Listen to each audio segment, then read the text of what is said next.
একটা জয়ের খোঁজে ছিল বাংলাদেশ দল, শ্রীলঙ্কার বিপক্ষে কাঙ্ক্ষিত সেই জয়টা পেয়ে গেছে টাইগার, এবং তারপরেই বাংলাদেশের পুরো মোমেন্টামটা পাল্টে গেছে। সাউথ আফ্রিকাকে নিউ ইয়র্কে প্রায় হারিয়ে দিয়েছিল বাংলাদেশ, আনফর্চুনেটলি ম্যাচটা জিততে পারেনি। এরপর আমরা দেখলাম যে নেদারল্যান্ডসের বিপক্ষে বাংলাদেশ ম্যাচ জিতে সুপার 8 মোটামুটি ভাবে নিশ্চিত আসলে করে ফেললো। বলছিলাম যে বাংলাদেশ মোমেন্টামটা পেয়ে গেছে, কারণ ওয়ার্ল্ড কাপ শুরুর আগে এই দলটার কি অবস্থা ছিল?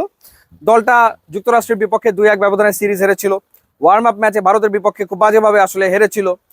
তারপর থেকে দলটা একটা অন্য গিয়ারে চলে গেল, মোমেন্টামটা শিফট হয়ে গেল। একটা জায়গায় কোনো পরিবর্তন আসেনি, একটা জায়গায়, সেটা হচ্ছে টপ অর্ডারের ব্যর্থতা। বিশ্বকাপ শুরুর আগেও টপ অর্ডার বারবার ব্যর্থ হচ্ছিল, এবং বিশ্বকাপ শুরুর পরেও টপ অর্ডারের ব্যর্থতা চলমান আসলে রয়েছে। বাংলাদেশ যে ম্যাচগুলো জিতেছে, শ্রীলঙ্কার বিপক্ষে ম্যাচ কিংবা নেদারল্যান্ডসের বিপক্ষে ম্যাচ কিংবা সাউথ আফ্রিকাকে অলমোস্ট হারিয়ে দেওয়া, মূলত বোলারদের কারণে। কৃতিত্বটা আপনাকে দিতে হবে বোলারদের। রিশাদ দুটো ম্যাচ উইনিং পারফরমেন্স এরই ভেতরে দিয়েছেন শ্রীলঙ্কার বিপক্ষে এবং নেদারল্যান্ডসের বিপক্ষে। মুস্তাফিজ সুপার বোলিং করে চলেছেন, খরুচে হচ্ছেন না, একেবারেই কিপ্টে বোলিং করে চলেছেন। তার কাটারগুলো জমে যাচ্ছে এই আমেরিকা এবং ক্যারিবিয়ান সয়েলে। তাসকিন আহমেদ ফিট হয়ে এসে ভালো বল করছেন।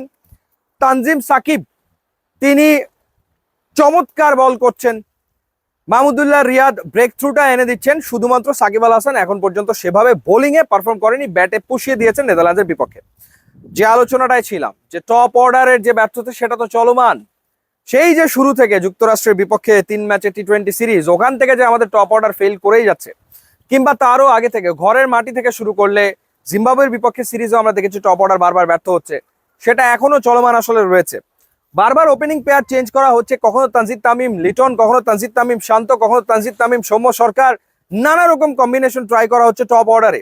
কাজের কাজ তো কিছুই হচ্ছে না, রেজাল্ট তো কোনোভাবেই আসছে না। সেই ক্ষেত্রে করণীয় আসলে কি হতে পারে? এখন নাজমুল শান্ত ওপেনিং এ নামছেন ঠিকই, রান তো তিনি করতে পারছেন না। বাংলাদেশ যথারীতি পাওয়ার প্লেতে উইকেট দুটো হারিয়েই ফেলছে।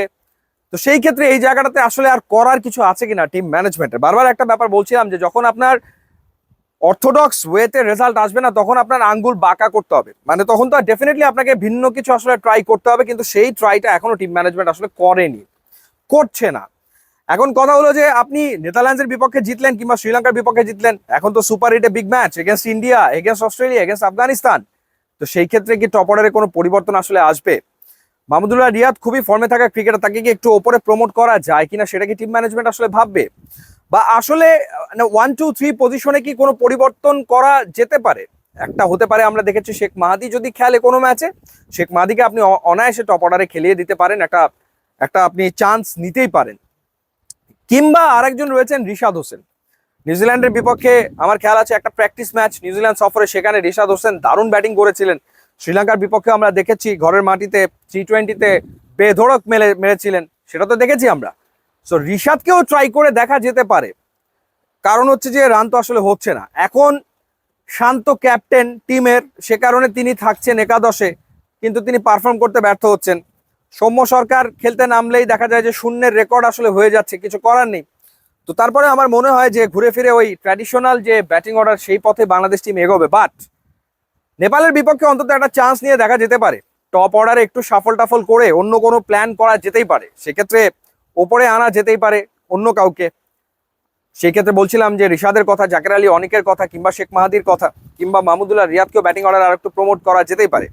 আদারওয়াইজ টপ অর্ডারের পারফরমেন্স ছাড়া সুপার 8-এ বাংলাদেশের ভালো করাটা কিন্তু ভাই মুশকিল হয়ে যাবে, এটা বাস্তবতা, এটা আসলে মেনে নিতে হবে। যাই হোক, দেখা যাক নেপালের বিপক্ষে বাংলাদেশের ব্যাটিং অর্ডার আসলে কেমন হয়।